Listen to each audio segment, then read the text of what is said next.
Good evening, everyone. My name is Kathleen Mixon, and I am the College and Career Counselor here at Hillcrest. So I've been working with your children. We started this process back in January of their junior year. Some students started with me while others started this year, but everyone knows where I'm at throughout the day, and I'll get into my schedule and how students can get a hold of me.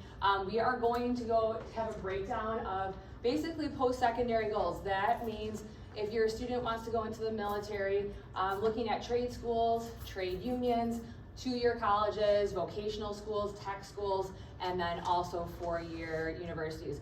We're also going to talk about money and what that means to you and your student, who's paying for college, what that looks like, what type of money universities, tech schools, two-year community colleges, even trades and the unions are offering students, and how to be smart, okay, with your money. So right now, just the agenda or presentation overview, we're going to take a look at school links. When you walked in, there was a single sheet of paper. Parents, you do have access to school links, whether you know it or not, so you can see what your student is doing through the online college and career platform. This platform is a research tool, documents like recommendation letters from teachers and secondary school reports that I complete will go directly to the universities, okay?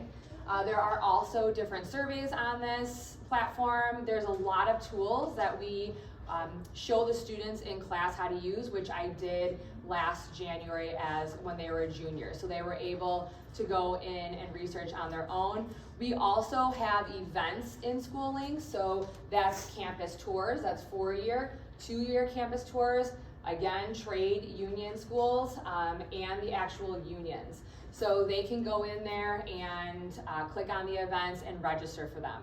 We also have 2 days that we offer the ASVAB for the military. One in this semester coming up in December, and then one in second semester in April, okay?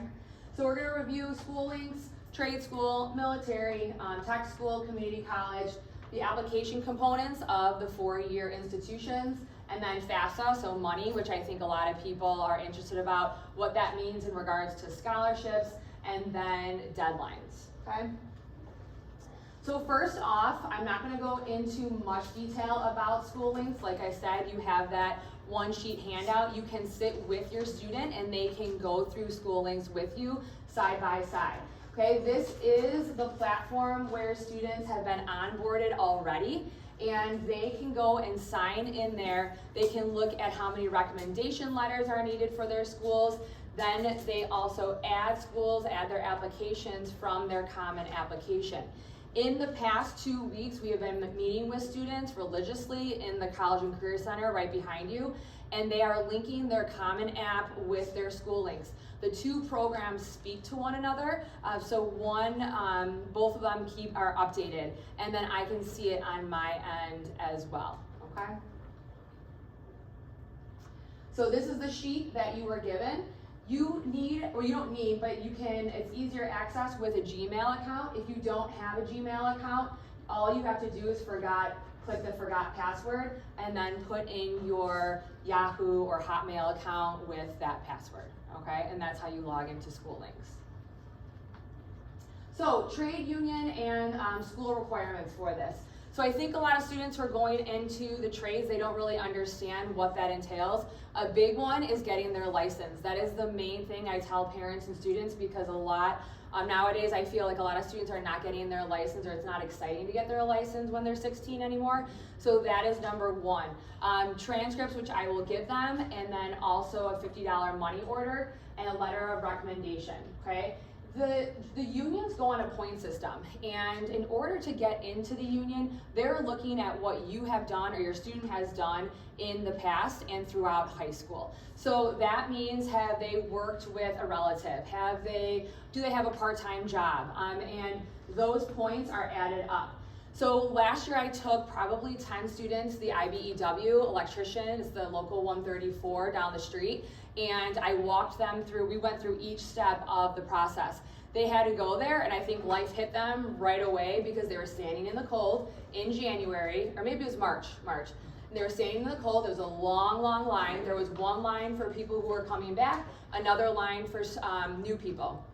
So they were in that line. They were waiting to get into the building. Then when they got into the building, they gave the supervisors or administrators their documents, and then from there they got an application, okay?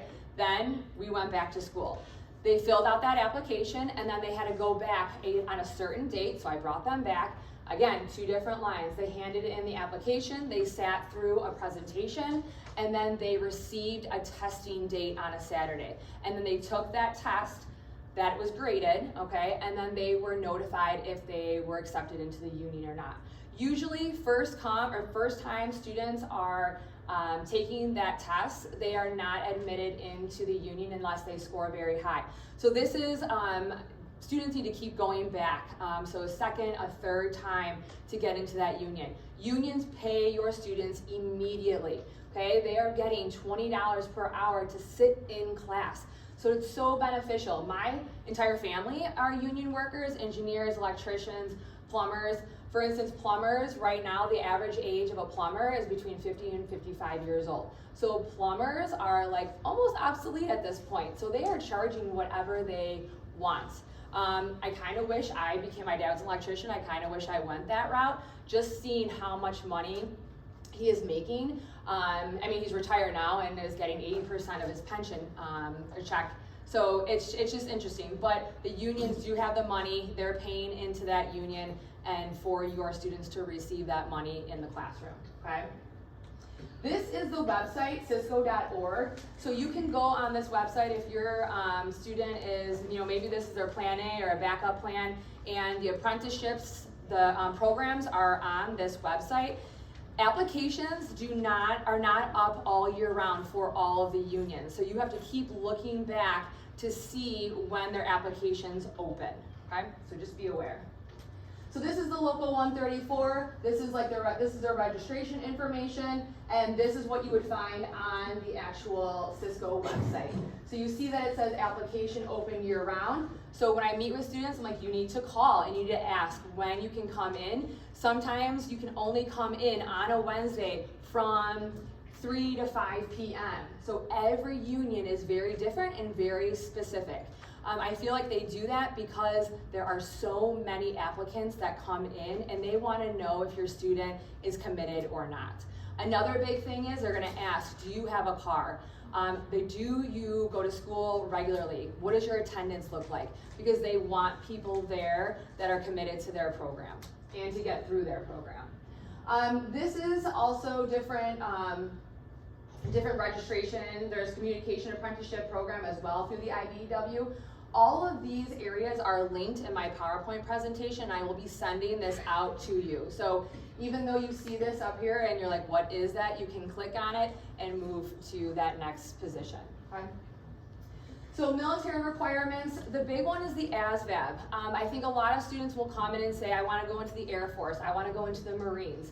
And those are probably 2 hardest areas of the military to get into.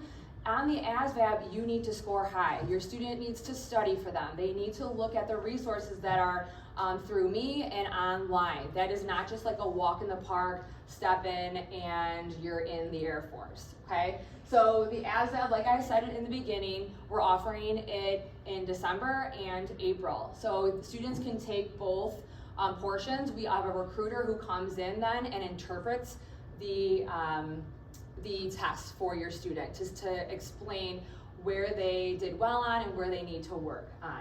Okay, a medical exam, and then they need to pass the branch physical exam. The physical exam is nothing, it's not difficult. I would say the ASVAB is a little bit more difficult than the physical exam, okay? Again, these are all links, so your student, I've already sent this out in the Google Classroom, so your student already has seen that they can register for the ASVAB if they're checking, if their notifications are on in the Google Classroom. Community colleges. So community college, it's great for students who probably don't know what they want to get into, and maybe we're like slow throughout the high school process, drag their heels, maybe don't have a great GPA, and they want to get into the community college and then from there transfer to a university that is in their transfer guide. Now, you have to be careful with this, because in regards to money, I hear it time and time again, where I hear it here, I hear it in all the other schools that I've been at. Community college is cheaper, just go there. It's not always cheaper, okay? If your student has a great GPA, okay, and you're gonna say go to a community college, most four-year colleges require 60 credit hours. This is where they get you, okay? Require 60 credit hours. You are no longer a freshman. You are no longer going to get the type of money that a freshman would normally receive, okay? You are considered a transfer student now. So that means your student may have gotten, let's say, 35 grand per year to that four-year university. Now you're paying full sticker price for 2 years at a four-year university, okay? So you have to be careful with that. Some credits do not transfer over. So I listed, or I linked these transfer guides from Moraine Valley and South Suburban, which is in your backyard. And you have to look to see what four-year universities accept all those transfer credits. And you have to be careful. So I had one student who was doing this process, and they wanted to go to Loyola. Well, Loyola is a private school, so you have to be careful in regards to what credits are gonna transfer over, because even though Loyola might be on that transfer guide, she called and not all of her credits would transfer over. That's a waste of time and a waste of your money, okay? So just be careful with that, okay? Trade, tech, vocational schools. So when I say trade, tech, vocational schools, you are paying to go to these schools. So there are trade schools where you pay, like Moraine, South Suburban, they have different trade schools within their school. Okay, they are not like the unions, they're not paying you to go there. And FAFSA works for those schools, okay? This is hands-on learning, smaller class sizes. Again, if your students are in the welding program here, if they are looking for that route, there are many community colleges that have welding. You could do a little electricity work. You could do some HVAC. There's an ETI, a school ETI. They have all three of those, and you can go into all three of those routes and learn a little bit of each, all right? Some students are going into cosmetology school. South Suburban has that. You know, a big one recently is ultrasound tech. And you know, Joliet Junior College has that program.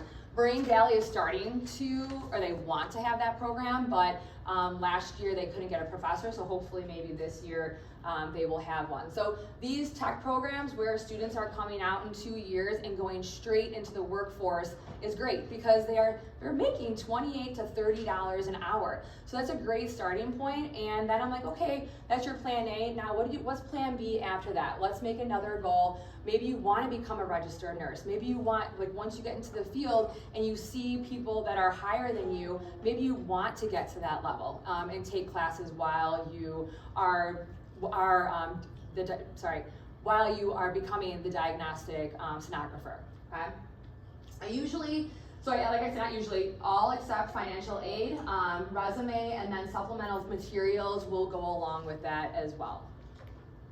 So four-year institutions, I'm gonna kind of go over this a little quick because there's a lot of information in regards to this. How many of you that are here are looking, your students are looking at a 4-year or a 2-year college? Just go ahead and raise your hand just so I have an idea. Okay, so majority of you guys. Last year, I started with students filling out the common application. About 1,800 schools use this application, and it's one application for 1,800 schools, all right? So it makes it easy. And then the Common Black application, those are for HBCU schools. You fill out that application and you can put 4 HBCU schools on there. It's a $25 fee. You cannot get it waived. You have to pay the $25, but you put 4 schools on there and it's open then to all HBCU schools. So that's also a nice application, okay? School-specific applications, if your student is like, I just wanna apply to maybe 5 or 6 schools, and they can apply school-specific, and it's a little bit easier than filling out the full common application. Meaning the school has the common app, and then they have a quicker application of their own, okay? Letters of recommendation, students know that they have to go speak to their teachers face-to-face, and then they request them through School Links. School Links is nice because it'll tell you what colleges require a recommendation letter. Right now, I have been telling students, if you have a GPA of a 3.0 or higher, an unweighted GPA of 3.0 or higher, there is a scholarship, it's called the Ron Edmonds Scholarship, that will come later in the school year. And I mention it because you do need 3 recommendation letters. So I've been telling students to maybe ask 2 teachers, a coach, maybe you have someone in the community, you're strong in your church, whatever it might be, get those 3 recommendation letters, because personally, I think $1,500 is worth it. And every year, this is my 2nd year here, but last year we had 8 students, and in the past, Hillcrest have had 6 to 8 students who received that money, okay? ACT scores. Schools are test optional. This is not anything new. It might have been, people might have thought it was new during COVID. It wasn't, but more schools just became test optional. Some schools are going back to ACT. I did email your students if they received an 18 to a 36 and how to manage that ACT, if they were going to submit it or not. Every school is different. Your ACT score may hinder you getting scholarship money versus your GPA, and schools will not tell you that. Colleges are businesses, right? They're taking your money and they're expensive, and so they are going to do anything possible kind of just to swindle you, for lack of a better word. So for instance, I have met with, I know the regional rep for SLU in St. Louis, and she will say that her boss tells her not to tell schools and students that if they're going into a pre-professional program, so that's dentistry, that's pre-law, that's PT, OT, speech pathology, that if they have a 23 or higher, they would be accepted, not accepted, but their application would be looked at for acceptance. They wipe them off right away. They don't even look at them, but they put that on the internet. So it's very interesting. So the rep said if they have an ACT of a 23 or lower, that they should not submit it, that they should only submit their GPA. So it's very, it's even hard for me to go in between the lines. It's very gray area. So I ask students to make sure they meet with me if they plan on submitting their ACT to certain schools, okay? Essays, I am here to revise essays, and I think students don't use me enough, and that's fine, because I think they know I'm pretty harsh on their essays and very straightforward, but I just recommend that your students have someone look at it. Please have your students stay away from sob stories, athletics, death, divorce, disease, all right? We have all experienced that, right? All of us. COVID, we've experienced. Staying away from political issues, because again, we're all in that same area. Your student wants to think about something unique and something that a college rep has never read before. They have all read about a death, all. And if your student is writing about someone else and they don't, the rep cannot understand who that person is, that is not a good college essay. I don't know your students, so it's nice for me when I do read an essay, and I say, I don't know anything about you. This is what I got from it, and that's it. So your student wants to make their essay become kind of 3D and make it come to life, okay? So again, I'm here, but students don't use me as much. Extenuating circumstances, do not write on that. That is something separate. So if your students' grades decrease in a certain semester or a certain year, you can write something on that additional, but that should not be your main essay. Because think about it, why would that one part of your student's life, why would you put that full into an essay? That's not your student as a whole, right? So make sure they're not putting something, I hate to say a sob story, because I understand that everyone goes through something in life, something in high school that impacts their lives and impacts maybe their mental health.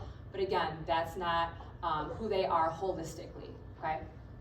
If we have already kind of drafted an essay, is that something I can email to you? Absolutely. If your student, again, be aware, because this is what students, and when I read them, and then I'll revise them, and sometimes I will say you have to start over. So I preface that with, absolutely you can send me any essays, and I can work with you as well, okay?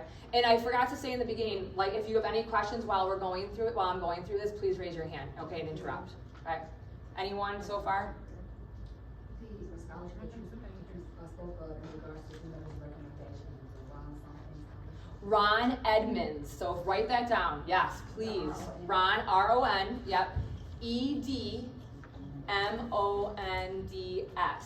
I have been trying very hard. Parent Square is new as of last year, I believe. And so if you are not part of Parent Square, I really highly recommend you calling the front office or calling me, and we can get you hooked up with Parent Square, because I post a lot through Parent Square. Whatever I post in the students' Google Classroom, I try to post in Parent Square. But you guys don't have access to the Google Classroom, okay? Only your students do.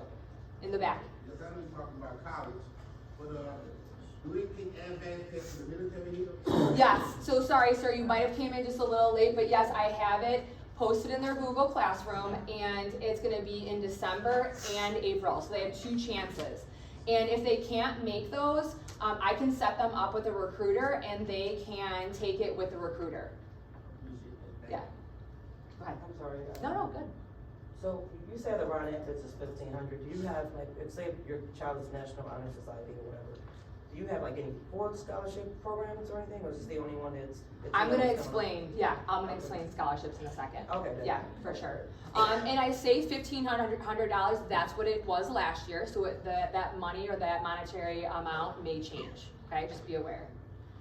Official transcripts and self-reported grades.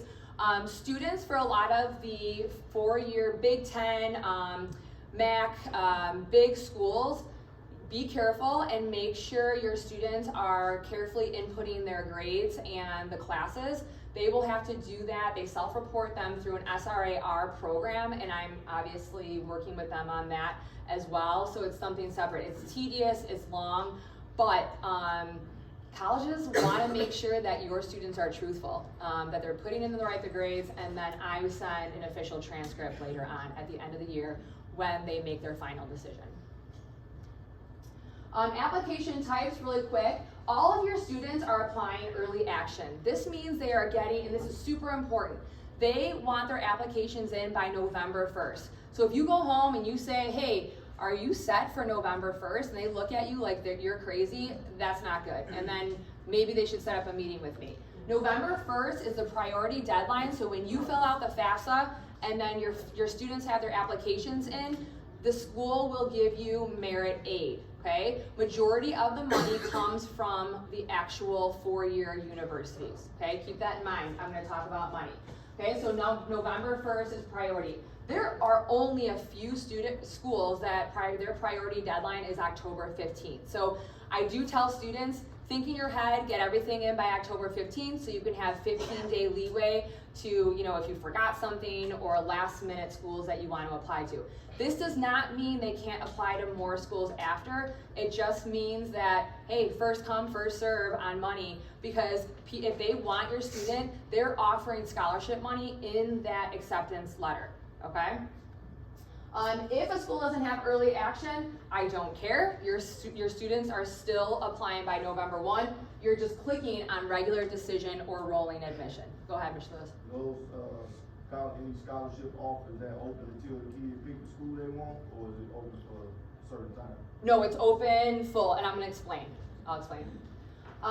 The only thing your student is not doing, I had 2 students do it last year, and it was kind of just, it was a lot to go through. Your student is not picking early decision.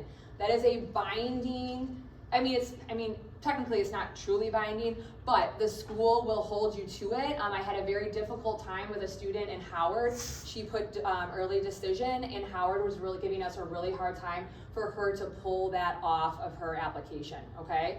So that means that if the student gets in, they have to go there. Letters of rec, I just spoke about this. We do make sure that your student is giving teachers 2 weeks in advance. You need to give them time to write. Teachers are aware that they also need to submit their letters of rec by November 1st. I'm in communication with them. I'm looking at your students' applications through school links, so I am kind of on the pulse of what is in there and what's not, so that's my job, part of my job, okay? There is a counselor letter of recommendation questionnaire. I don't know your students, so if they ask me to write a letter of recommendation, they have to fill out that questionnaire. Mr. Johnson has been their counselor for the past 3 years, so that would probably be my first go-to to ask him to write a counselor letter of rec if they need it. But again, I'm here too. I enjoy writing recommendation letters. I take pride in them, and that's why I have your students fill out the questionnaire, okay? The Common App, the school app, so I did touch on this briefly. Again, the Common App is for 1,400 schools. Go ahead. So for the recommendations, do they use those same letters for every school? Good question. Yeah, so they don't have to get a new letter for every single school. The teachers write it in a general format, and they send it out to all scholarship committees, all the four-year colleges. Yeah, so it is all encompassing. Yeah. And then there's own school application. If a student's applying to like a California school, a Texas school, they all have their own application that they can apply through. Not can, they have to apply through, okay? Essays, I already went over that. ACT, SAT score reports. So these reports, if your colleges are requiring ACT or your student wants to submit the ACT, they have to go through the ACT portal to submit them. It costs some money, but if you're free and reduced lunch, you will receive a waiver, and I can help your students with that. Sometimes universities will take the ACT score reports from me directly. If your school is an HBCU school, I've had trouble in the past for maybe a handful of schools that will not accept them directly from me. Okay? Student portals. This is extremely important. Parents, if like you, between money and this, if that's all you hear tonight, great. Every time a student applies and hits submit on an application, they receive an email from the school saying, please set up your portal. The seniors last year, like, I don't know if they didn't believe me, but every time I said, set up your portal, save it in your iPad, fine, your credentials, but then have a different sheet of your username, password, whatever email you use to get in. These portals are awful and very strenuous to get into. Last year, kids were running away from me because I was like, we need to get into your portal, and they just didn't want to because they knew how tedious it was. So make sure they have it set up right after they apply. This portal is for them to pick a roommate. So when it comes time, pick a roommate. And what do you think is in there that is the most important thing? Your money, okay? And that was the crazy thing to me, that students were running away from me when I'm like, your money's in there. And if I was your parent, I don't know. But, so I really stress this portion of the college application process and the portals, okay? Yes. How often are you meeting with the seniors? Is it like voluntary for them to come to you? That's a great question. Yes, so my calendar has been out since August. I think I sent it out on Parent Square too before school started. Students can meet with me individually on Tuesdays and Thursdays, and they can go in, and so I have one student who's in the crowd who like put in to meet with me like monthly. Students who are meeting with me weekly or monthly are getting stuff done. Other students who are not, they're coming into the computer lab. I send passes for students to come into the computer lab. I have an intern with me, so that's helpful. We have about 15 students in there per period on Monday, Wednesdays, and Fridays. So voluntary for them to sign up? No, so I send passes, and then also they can come in. They know where I'm at, so they can come in too. So this is nothing new. Like I said, we've been doing this since January. Whether students are listening to me or not, that's the case. There are 270 seniors and one of me, okay? So that's another thing to think about. So we are trying to get through as many students as possible. I hate to say that it's quantity versus quality. You will get quality if you have an in-person meeting with me instead of just having 15, you understand, 15 students back there, 2 of us, we're going through the Common App very quickly, okay? Okay, great. Question. Yes.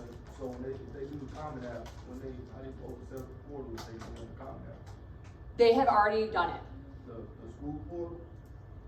That, No, the school portal is what, they will set it up, the actual college will send you your students' credentials after they hit apply or submit on their application.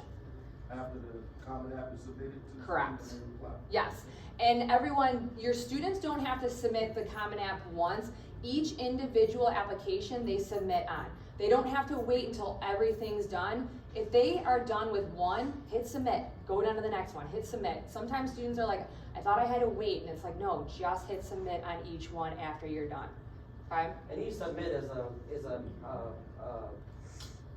charge, there's cause Common App is like per school. It you have to depends, pay yes, per- a fee yes. Per school. Per school, so the fee waiver, so if your student gets free and reduced lunch, you have to fill out, if some of you didn't fill out that lunch form, I told your students, I don't care if you eat the lunch here, fill out the lunch form and that will be processed through the front office and they will see if you get free and reduced lunch and then your student will get a fee waiver to waive those application fees.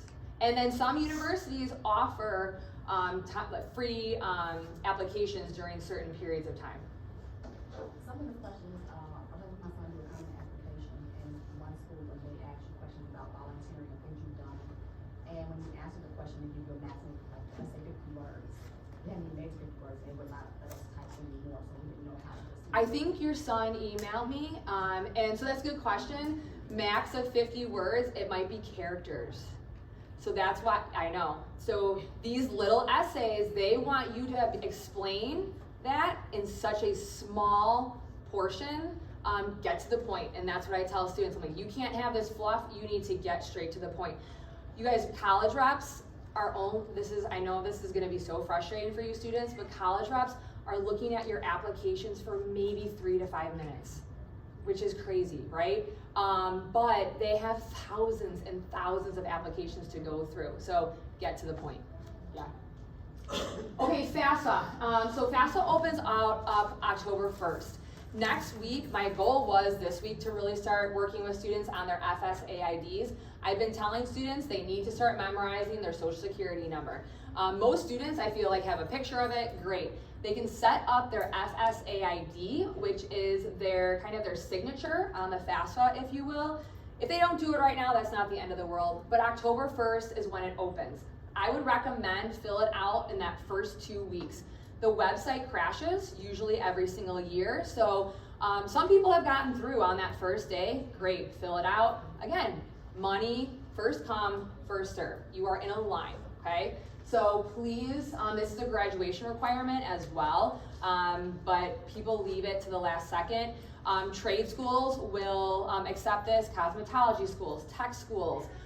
Every school will accept the FAFSA, and it's so beneficial to fill out, even if you're not going to a 4-year or a community college. And I think sometimes students don't understand that. Students and parents don't understand that. But it's also a backup plan.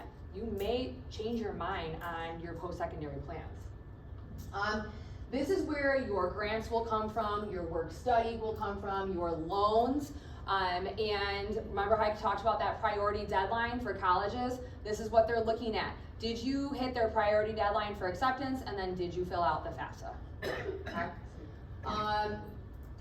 I will say, so I do this part-time, I have a part-time job, so I kind of have inside information. My boss said that the FAFSA is on track to open October 1st. Last year it was later and later, but then she said that the government has surprisingly has like all their ducks in a row, so this hopefully will open on October 1st, and I'm not emailing you saying it's December 1st. You can get your ID and stuff now. Yes. And then when FAFSA, then it's bam. Yes. You get out. And okay, so parents, you also need an FSAID, but how many of you in your head have already filled out a FAFSA, already went to school? You're not setting up another FSAID.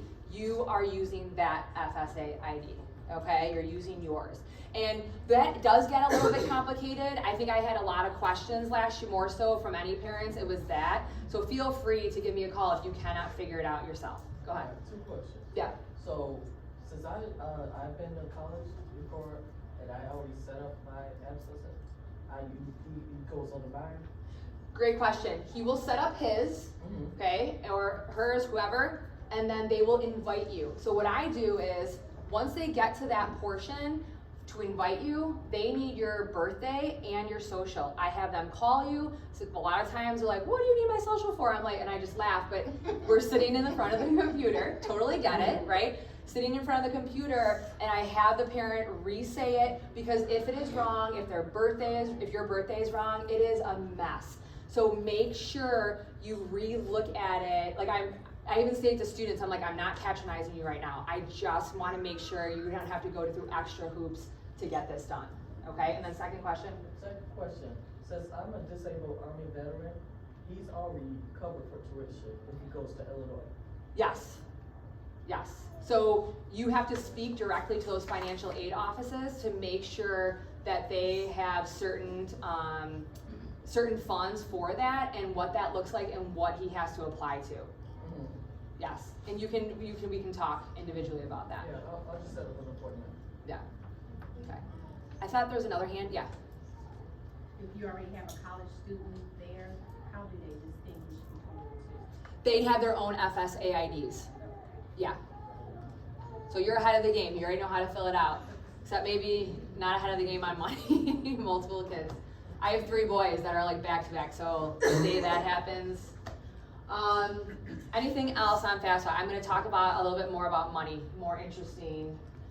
So yep, FSAID. We will have a FAFSA workshop. This is a general presentation about FAFSA on the 25th from 6 to 6:45. I have not scheduled any other workshops. Last year I had a few and not many people showed up, probably like 5. So I think parents are understanding to do it on their own. It is easier than in the past, especially if you don't own a business and you don't have like other assets. There's an IRS tool that pulls your W-2s from the previous year and it filters right into the FAFSA, which is nice. So you don't have to go back and forth and look line to line from your W-2s to enter it into the FAFSA. Okay? CSS profile, this is going to be for some of you students who are applying to highly selective schools. Those are going to be your Ivy League schools, those are going to be your Northwesterns of the world, maybe like a Carnegie Mellon. So the CSS profile, everyone has to fill out if your student is going to that school. You can look directly online to see through the cssprofile.org what schools require it. There's a $16 fee, or sorry, $25 application fee and $16 after that for each report. You cannot get this waived. This report, I want to go back to FAFSA, remind me, but this report, everyone goes on it. So say you're divorced and you got remarried and both sides, all four incomes go on to the CSS profile, okay? FAFSA, I have that in my presentation next. So this is a little bit more extensive where the FAFSA is a little bit quicker, okay? Okay, money, all right? So this is probably the second most important thing that I want to talk about. So parents constantly call and students constantly ask me about scholarships. Great, you can fill out scholarships, you can go to scholarships.com, fastweb.com, there's a million websites, okay? In my 17 years of doing this, I have not had one student receive a scholarship from those sites that I know of, okay? Students every year will come to my office crying, my parents are on me about this. This is not the age of when you went to school, when I went to school, even people who went to school 3 or 4 years ago, okay? The money is coming from your students' merits, okay? Your students' merit aid also equals need aid. Also, your income equals need aid, okay? So when you're saying fill out these scholarships, fine, but you're not gonna hear back from the scholarship company. You're not going to know if the scholarship company received them. So just be careful. You might be having your student do more work than it's worth. I say if your student did well on the ACT, have them retake it because that's where the money is. And then if their GPA is a little off or it's high, your students still need to continue to do well their senior year. That's one of the #1 conversations I have when they come into my office. What does your GPA look like? What do your grades look like? And let's pull that up right now, okay? A lot of students who have a 2.7, 2.8, 2.9, schools want to see 3.0s, okay? So schools will look at your students' first semester grades. I'm telling you, okay? Last year I had multiple reps call me and say, hey, we're meeting tomorrow as a group, about 10 people, their admission team, send me your students' grades.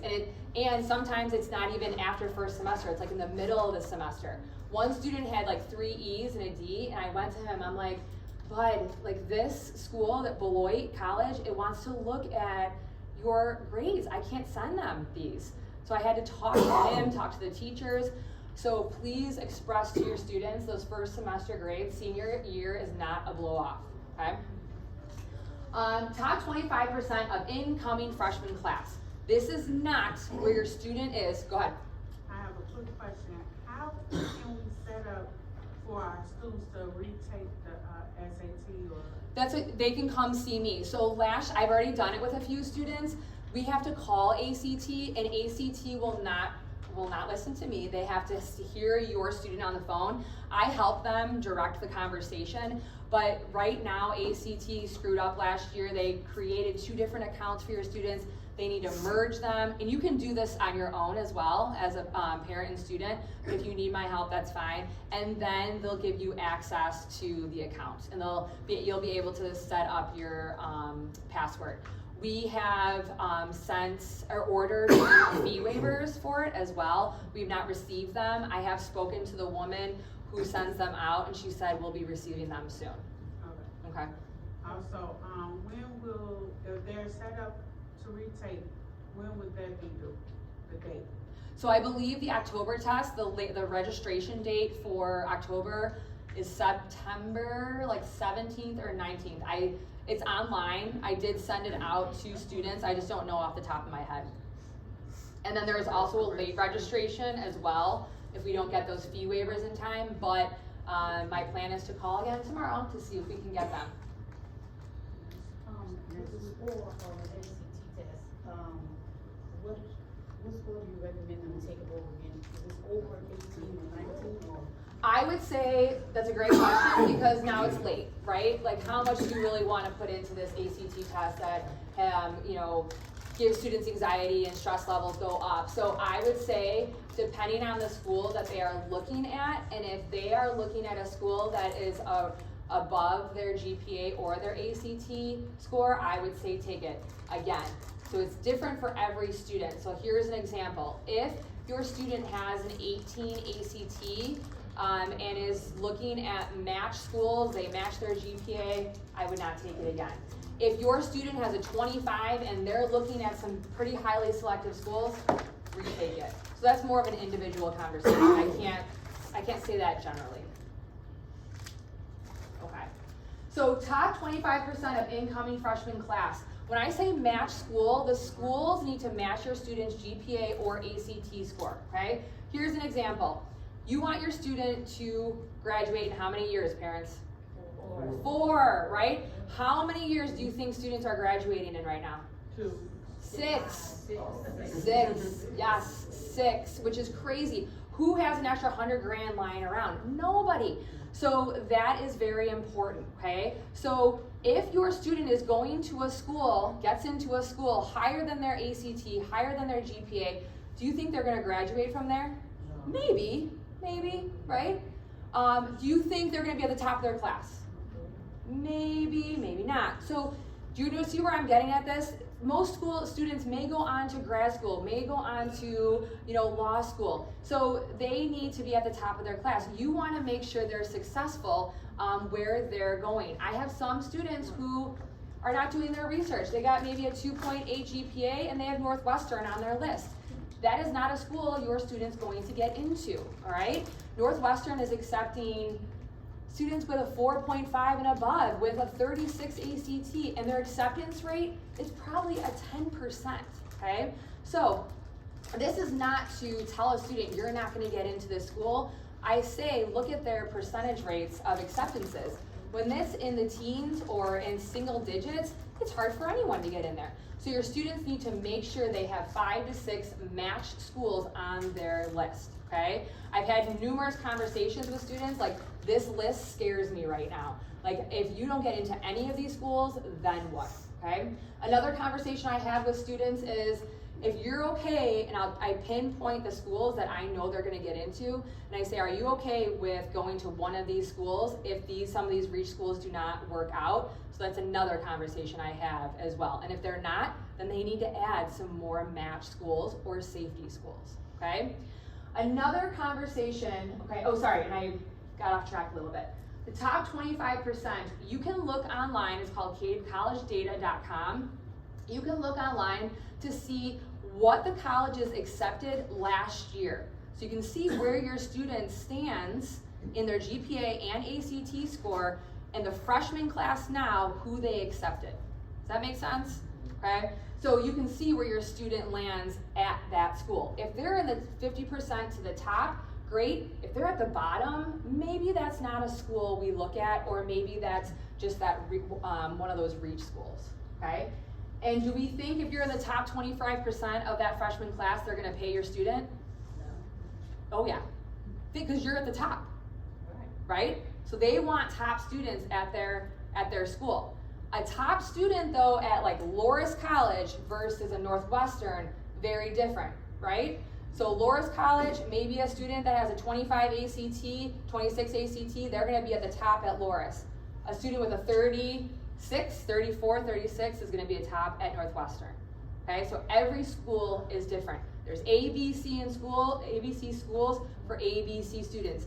There's a school out there for every student, okay? ACT score, again, I just went over that for money. This is important. HBCUs versus PWIs, okay? HBCUs, great. If that's a family decision that you want to send your student to an HBCU school, maybe that was your alma mater, I am not putting that down, but HBCU schools do not have the funding for students, okay? Your student needs to have a backup plan. I have multiple students applying to only HBCU schools.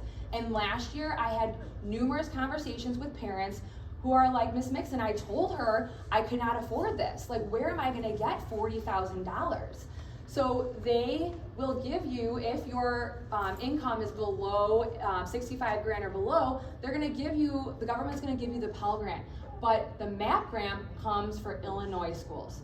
So I recommend your students applying to Illinois schools. Last year, Bradley got maybe 12 of our top students because they paid them to go, okay? So keep that in mind. The PWIs, the small liberal arts schools, they have the money, they have the endowment funds. And who do they want at their school? Who is not at their school? Think about it. Yes, okay, so enrollment managers put together their freshman class every year, okay?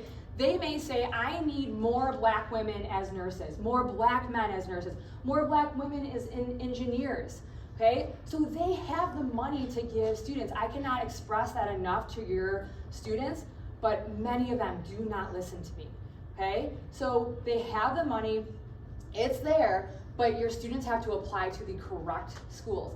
And the students that applied or listened to me last year, I saw it in their application. I saw it in their financial aid packages. Many of them paid 5 grand out of pocket, 10 grand out of pocket, okay? I personally say, like, if you're paying 18 grand, 19 grand out of pocket, you're doing well. So many students or parents, families, were paying less than that, 10 grand or less, okay? So keep that in mind, okay?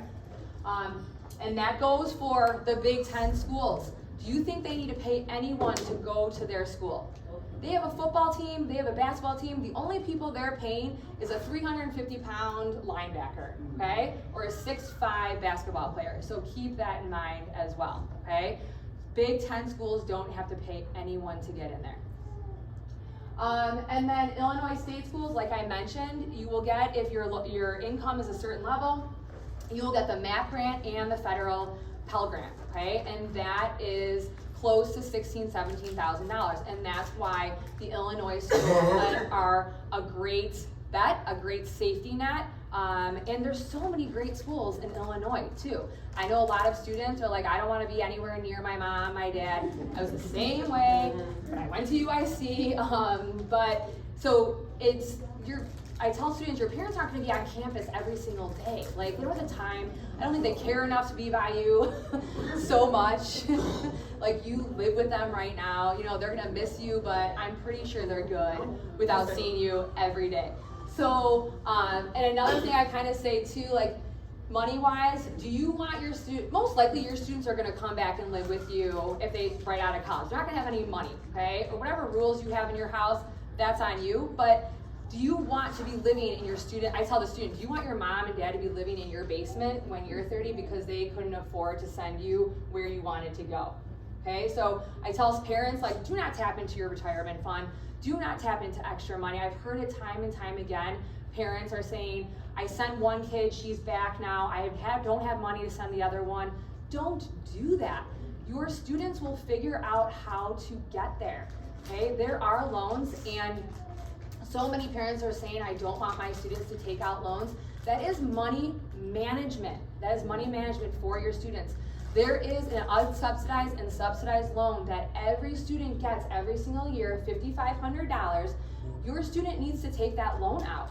If that's the only thing they're taking out, they're coming out of school with maybe 25 grand in loans. That is nothing. That is nothing. Okay, so please be aware. If like you need me to sit down with you and your student and give them a little brain check or whatever it is, I am more than happy to do it. Okay. Divorced parents, this is what I was getting at when I was talking about the FAFSA. If you were a divorced parent, I think my parents are divorced, so I wish they knew this when we were in college, but your parent that makes the least amount of money should be going on the FAFSA. This has nothing to do with who has students on their tax returns. This has nothing to do with guardians. This has everything to do with money, okay? The less your parent makes, the more money you will receive, okay? So that's plain and simple. The government says that you have to put the parent on the FAFSA that you live with 51% of the time. Do you think the government's coming to your house and checking out to see who your student is living with? No, okay? That's fine. Okay, you can email me. Yeah. Ask your student. No, I don't have a pen. But ask your student. Call the main office. Miss Fixit. Call the main office. Yeah. So 51% of the time, they're not gonna know. Okay, so please, whoever makes the least amount of money goes on the FAFSA. What is this I'm hearing about? My friends are saying something about a parent loan, like, for example, if we make more than 65. Parent loan, so please don't take that out. It's a Parent Plus loan, okay? The school will say they're giving you 35 grand, 40 grand to take out. Again, like, do you trust, I'm just throwing this out there, do you trust your student that much to co-sign on that much money? You will be the one paying it off if they cannot. So you don't have to do it. You do not have to. If you do, if you wanna co-sign on that, you can take off. No, you can take out some of it. You don't have to take out the whole thing. Like, I sat down with my aunt and uncle. They have twins. They took out the Parent Plus loan, but they were like, "I'm just gonna take out 5 grand of it. That you don't need to take the whole thing." That, you guys, that's where it was a mandatory thing at some point. Okay, no. Never mind. And that's, you guys, that's where universities are, again, a little bit of a swindle there, okay? If you don't know. So yes, divorced parents, please know that. And like I said, that CSS profile, everyone goes on it, okay? Okay, scholarships, like I said, you can do this on your own. Do I think it's a waste of time? Yes. But if that is up to you, that is a family decision. The money is in the school, okay? When you receive your award packages, I cannot stress this enough, in April, there's going to be an appeal process, a timeline, okay? You can go back to the university and say, I cannot afford this. My mom lives with me. I pay her medical bills. I have another kid in college. I have X, Y, and Z to do. You sit down with that financial aid officer and you explain that you can't afford it, and they will give you more money. It works most of the time, almost every time. Okay, so that's something you also can do. Okay. Like I said, November 1st is your priority deadline, and for FAFSA, and then October 1st, like I said, is CSS profile and FAFSA opens. Thank you. This will go out to all of you through Parent Square, I will put it in the students' Google Classroom if you're not on Parent Square. I have emailed people. I've emailed the whole senior class and parents. If you did not receive that email, then your email must be wrong in the system. So please feel free to email me. My calendar is linked to this PowerPoint. You can make don't schedule a meeting in the calendar. This is just for students. Email me and we can set up a time to meet. We can do it over Google Meets, over a phone call, whatever works for you guys. Okay? Any other questions? I know that was a lot. I did talk to you on the phone and you told me to call you in about a month because that's when everything's like, don't call you, like, right now, just. So I do have openings, like a little bit here and there. If you do call me or email me, give me a couple dates that you are free. Usually I'm free right in the morning at 8 a.m. Yes. I think I said that because I think Sydney. yes, so I got him on track, and that's why I think I said that. Yeah. All right. If you have personal questions or individual questions, I'm here. Feel free to come on up.